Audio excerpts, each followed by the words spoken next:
Sapa Indonesia pagi kembali hadir untuk Anda saudara dan kali ini di segmen Kompas Bisnis bersama saya Putri Oktaviani.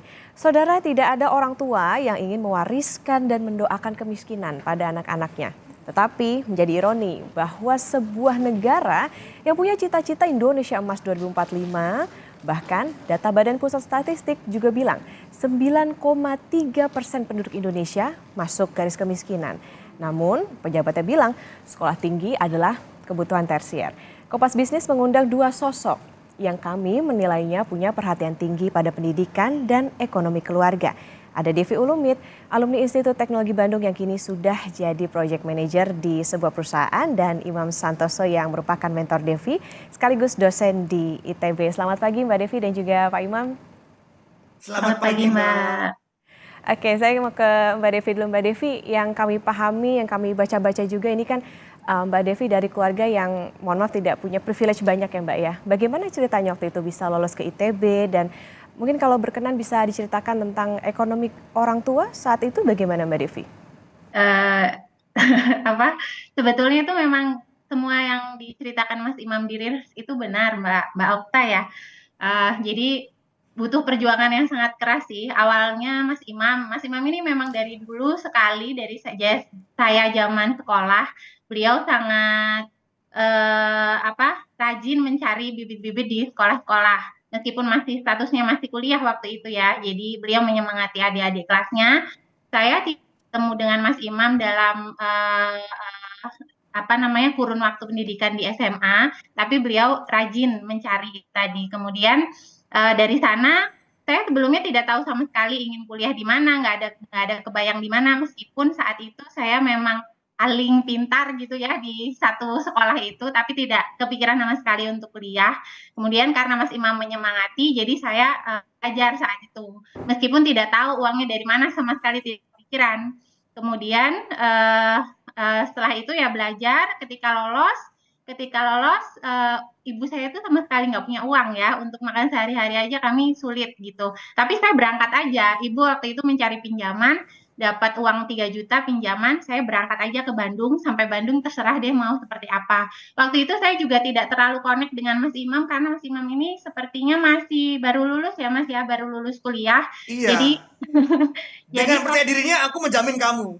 Jadi iya, waktu daftar ulang, Devi itu kayak, kamu tidak punya uang, harus ada yang betul. menjamin. Tapi waktu itu ITB memberikan beasiswa ya, Devi. Betul, betul. Jadi, Mbak Devi ini sempat tinggal di GOT, Mbak.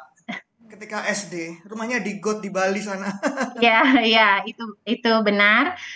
Ketika sampai di Bandung, saya itu tidak punya informasi apapun tentang beasiswa ya. Beda dengan sekarang. Sekarang ini mungkin anak zaman sekarang lebih punya privilege-nya adalah informasi yang mana sebelum berangkat, sebelum sampai di titik mendaftar di ITB atau di kampus manapun, sudah bisa mencari informasi beasiswa-beasiswa yang tersedia sekarang.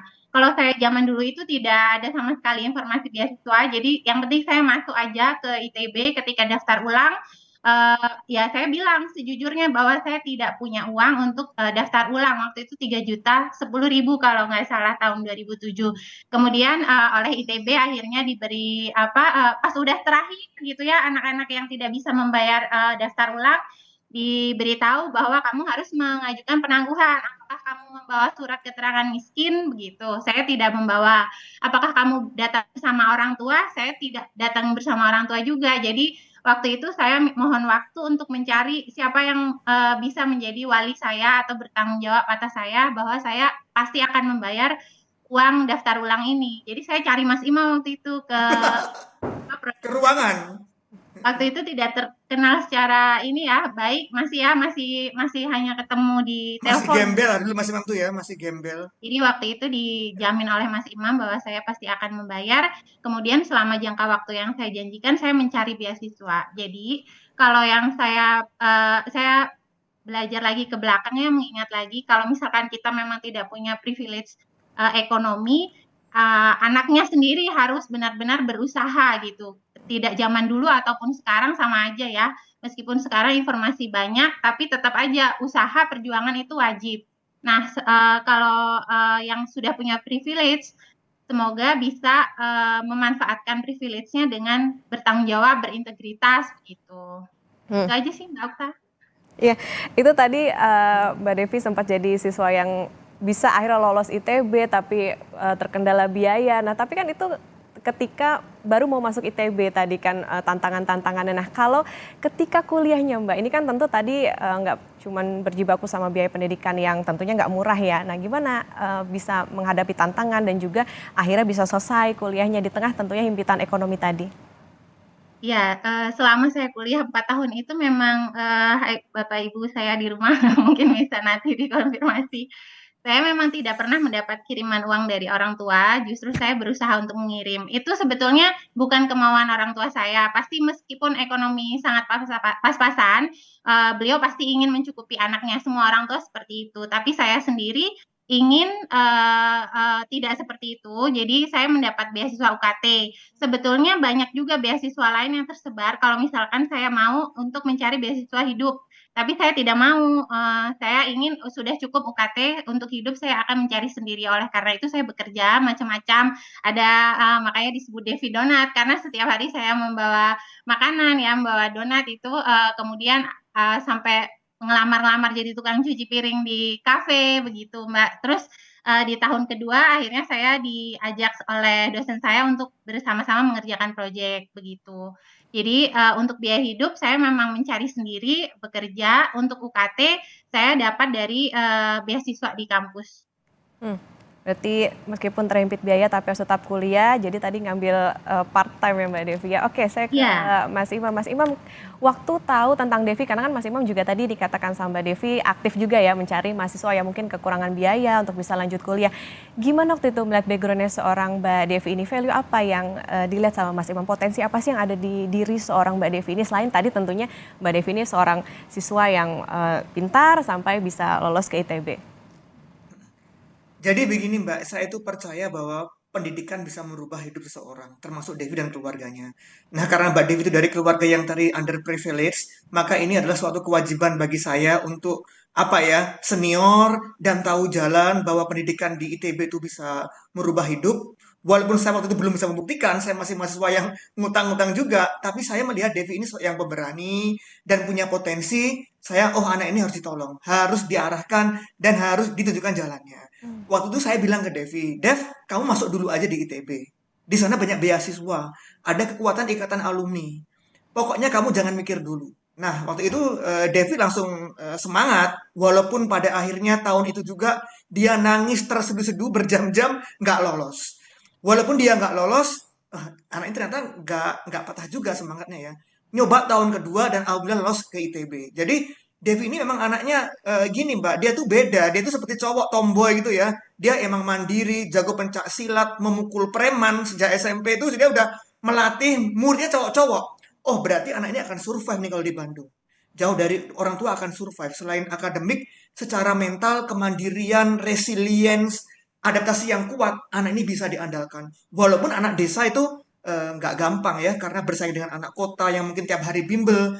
Devi anak di desa, waktu itu Dev, kamu harus ke kota, segera cari bimbel pakai biaya apapun gitu kan dia juga untuk biaya tesnya juga dibayarin orang gitu ibaratnya. Jadi saya melihat Devi selain dia akademiknya oke, tapi dia resilient, tahan banting, dan nggak pantang menyerah tadi itulah yang saya lihat dari Devi. Bisa melihat potensi di diri Mbak Devi, sekaligus tadi juga meyakinkan bahwa pendidikan itu bisa merubah nasib seseorang. Nah, Mbak Devi dulu kan kalau kami lihat sempat juga ngontrak ya, bisa dikatakan di dekat selokan. Nah, itu kan bisa dikatakan tempat yang mohon maaf kurang nyaman begitu. Nah, gimana waktu itu belajarnya sampai Mbak Devi bisa tetap tentunya berprestasi sampai bisa dapat beasiswa? itu sebetulnya zaman dulu ya Mbak, ketika saya SD di Bali. Jadi, memori saat itu kurang, ingat, tapi ketika saya kembali lagi ke sana ya memang, apa ya, tidak memungkinkan ya. Kemudian saya pindah ke Jawa, ke Jember, itu di rumah nenek saya.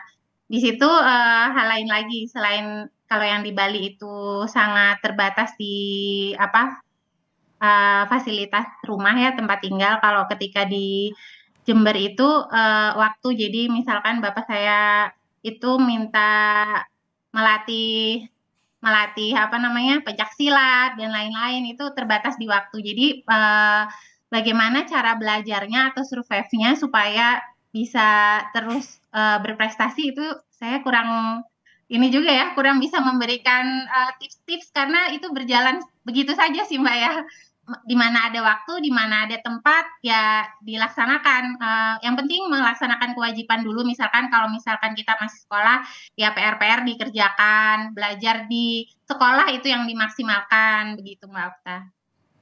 Yang penting kewajibannya dulu. Oke, Mbak Devi waktu itu kan juga sempat ini ya mengabdi di daerah pedalaman kan. Waktu itu juga sukses tentunya membawa muridnya ikut Olimpiade Sains. Waktu itu kalau Mbak Devi lihat gimana sih potensi pelajar di sana, kemudian fasilitas pendidikan di wilayah pedalaman itu seperti apa sih Mbak Devi?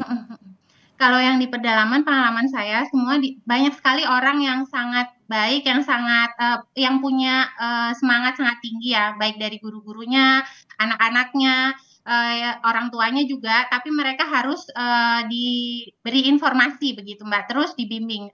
Saya waktu itu pendekatannya tidak hanya ke anak-anak ya, kalau belajar bisa di kelas atau pulang sekolah itu saya juga didatengin anak-anak minta belajar terus. Saya kurang tahu apakah seperti itu yang mereka inginkan, tapi saya berjalan seperti biasa aja, nggak ada tips-tips khusus ya. Pokoknya anak-anak minta belajar ya belajar, buka laptop, ayo buka laptop, dikenalkan sesuatu yang baru, belajar main-main gobak sodor gitu misalkan, apa yang ilmu pengetahuan yang bisa dimasukkan ke mereka yang ada di dalam kurikulum begitu. Kemudian pendekatannya lagi kita silaturahmi ke orang tua, Pak ini gini, seperti ini, ada peluang seperti ini, kalau anak Bapak kuliah akan menjadi seperti ini. Saya juga cerita tentang diri sendiri begitu. Ada loh waktu itu murid saya yang ikut ke Bandung. Jadi selepas saya selesai mengajar, karena itu tadi ya sering silaturahmi dengan orang tuanya, kemudian orang tuanya semangat, meskipun tidak tahu biaya dari mana, jadi orang tuanya percayakan anak tersebut ikut sama saya pulang ke Bandung. Ketika di Bandung, saya dibantu Mas Imam dan juga teman-temannya untuk ikutan bimbingan belajar dan menyiapkan anak tersebut untuk ikut SPMB. Sekarang anak tersebut sudah jadi dosen juga di Bangka Belitung begitu. Itu murid saya di pedalaman. Murid SMA. Jadi waktu itu saya ditugaskan untuk mengajar SD, tapi saya tidak hanya di SD, saya ke SMP, saya ke SMA mengajari atau bukan mengajari ya, sharing apa aja yang saya bisa, yang saya tahu dari kota begitu. Kalau saya bisanya silat ya saya ajarin silat, ikut pramuka, ikut apa. Untuk guru-guru juga waktu itu saya bersama teman-teman pengajar yang lain itu sharing apa yang sudah kami dapatkan dari kota. Begini cara belajar yang kreatif seperti ini, teknologi-teknologi yang kami tahu di kota seperti ini begitu. Oke, baik. Berarti memang selain juga tentunya fasilitas, tentu yang harus diperhatikan adalah soal bagaimana awareness tentang pendidikan ini penting meskipun terkendala ekonomi. Oke, nanti kami akan lanjut lagi usai jeda Mbak Devi dan Mas Imam. Dan juga saudara tetap bersama kami di Sapa Indonesia Pagi. Kompas Bisnis kembali hadir untuk Anda saudara. Kami masih bersama dengan Mbak Devi Ulumit, alumni Institut Teknologi Bandung, dan juga Mas Imam Santoso, mentor Mbak Devi sekaligus juga dosen ITB. Mas Imam, sekarang kalau kita lihat kan memang yang lagi panas soal isu uang kuliah tunggal. Nah tadi kalau Mas Imam kan memang sering mencari juga begitu ya potensi-potensi calon mahasiswa baru yang memang mereka terkendala secara ekonomi. Mas Imam tanggapannya gimana soal isu uang kuliah tunggal yang di beberapa universitas ini dikatakan naik begitu? Silakan. Begini Mbak ya, untuk pendidikan yang bagus itu mahal, labnya harus bagus. Itu misalkan di prodi saya itu kita ada SEM yang hanya 3 miliar. Jadi untuk kualitas yang sangat bagus memang perlu uang yang tinggi. Yang jadi masalah adalah dari mana uang itu? Apakah dari mahasiswa ngambilnya atau dari mana? Ingat pendidikan itu merupakan keadilan dan kalau bisa seluruh rakyat Indonesia itu berhak mendapatkan pendidikan seadil-adilnya kepada semua orang. Oleh karena itu kalau misalkan ada UKT, nggak apa-apa. Tapi UKT itu yang mahal itu ya buat untuk orang yang memang mampu bayar. Oleh karena itu seharusnya kalau ada UKT yang mahal banget, tetap ada level 1 atau kelompok 1, kelompok 2, dan dari 0 bertahap ya, misalkan 0, 500.000, 100.000, atau mungkin sampai 50 juta per semester, dan itu disesuaikan dengan kemampuan orang tuanya masing-masing. Jadi menurut saya UKT mahal nggak apa-apa asalkan ya buat yang mau bayar. Yang kalau nggak mau bayar ya jangan bayar gitu, atau bayar semampunya gitu Mbak. Seperti itu kalau menurut saya. Dan ya itu, dan ingat kampus juga kalau bisa mempunyai cara-cara yang kreatif sehingga tidak menggantungkan sebagian besar pemasukan kampusnya untuk operasional itu dari UKT. Itu menurut saya. Mas Imam, tapi meskipun begitu, tapi ini dengan adanya uang kuliah tunggal yang tadi berjenjang, kemudian juga mungkin yang ekonominya lebih begitu bisa dibebankan UKT yang lebih tinggi, ini bisa juga menghilangkan inklusivitas pendidikan itu nggak sih dengan kebijakan yang nantinya mungkin saja bisa diberlakukan oleh pemerintah? Karena gini Mbak, biaya selalu terbatas. Pemerintah dan juga kampus itu biayanya terbatas, sedangkan kita dituntut untuk melaksanakan pendidikan dengan baik. Dan oleh karena itu menurut saya ini baik misalnya nanti yang mampu bayar itu malah bisa membantu ke yang lainnya, bisa membantu Mbak Devi sehingga banyak sekali Devi-Devi lain yang terbantu gitu. Jadi pemerintah dan juga kampus itu sangat terbatas uangnya, bukan sangat terbatas, terbatas uangnya. Dan saya sendiri ini jujur ingin menolong atau mencari Mbak Devi seluas-luasnya gitu. Jadi menurut saya ya kita gimana ya bareng-bareng. Kalau yang punya duit banyak, ayo bantu Mbak Devi gitu misalnya. Kampus juga coba memberikan cara kreatif mungkin dari dana abadi, dari investasi, sehingga nanti uangnya kita kumpulkan bareng-bareng dari yang mampu bayar, dari investasi, dari dana abadi, dan juga dari pemerintah sendiri, sehingga kalau kita kumpul bareng-bareng, sehingga nanti itu sangat adil. Adil di sini bukan berarti dikit-dikit gratis, tapi membayar sesuai dengan proporsinya gitu Mbak kalau menurut saya. Membayar sesuai proporsi supaya pendidikan ini bisa Iya, menjadi adil untuk semua. Oke, Mbak Devi. ya karena terbatas Mbak, dana terbatas. Jadi kita tadi dananya terbatas, tidak bisa semuanya gratis, tapi Betul. yuk bareng-bareng gitu. Ya, oke. Sekarang Itu saya. menurut saya ya, itu menurut saya ya. Oke, Mbak Devi ini kan juga salah satu yang mungkin bisa dikatakan menikmati keadilan dari misalnya tadi bantuan beasiswa dan lain-lain. Mbak Devi sendiri ini kan yang sempat ramai juga soal pendidikan, disebut pendidikan tinggi, tentunya disebut kebutuhan tersier. Mbak Devi gimana tanggapannya soal ini? Pendidikan tinggi itu terbukti ya untuk saya sendiri dan juga banyak teman-teman saya yang lain bisa meningkatkan apa level kehidupan ya, apa sih istilahnya itu eskalator kehidupan itu ya pendidikan gitu, Mbak. Jadi menurut saya adalah suatu yang wajib ya, pendidikan itu adalah sesuatu yang wajib oleh siapapun, keadilan sosial bagi seluruh rakyat Indonesia itulah pendidikan begitu. Nah, yang disampaikan Mas Imam tadi saya setuju sekali bahwa membayar UKT harus sesuai dengan proporsinya. Yang punya uang ya silahkan apa itu adalah salah satu ladang untuk membantu orang lain ya. Silahkan membayar sesuai kemampuannya. Yang tidak punya uang, tidak punya privilege seperti saya, silahkan dimanfaatkan, tapi dengan syarat kamu harus berjuang sungguh-sungguh begitu, Mbak. Jadi subsidi silang ada di sana. Zaman saya juga sama seperti itu rasanya. Saya kurang paham bagaimana teman-teman saya yang lebih berada membayar UKT, tapi sepengetahuan saya atau seingat saya mereka juga tidak membayar yang sama seperti saya. Ada uang pembangunan atau apa. Nah, disitulah mungkin letak subsidi silangnya ya. Jadi apa yang tidak punya seperti saya dibantu oleh orang-orang yang punya. Tuh, Mbak, tujuannya kan sama ya. Tujuannya sama adalah untuk mencapai pendidikan yang tinggi dan meningkatkan taraf hidup masing-masing begitu. Oke, baik. Jadi tentunya diharapkan UKT bisa sesuai proporsi, berkeadilan, karena pendidikan bisa mengubah nasib seseorang, termasuk juga yang dilakukan oleh Mas Imam mencari potensi-potensi maupun juga yang terjadi kepada Mbak Devi, begitu lewat jalur pendidikan bisa mengubah nasibnya dari yang dulu sekarang menjadi pribadi yang lebih baik lagi. Terima kasih Mbak Devi Ulumit, alumni Institut Teknologi Bandung, dan juga Mas Imam Santoso, mentor dan juga sekaligus dosen ITB. Salam sehat.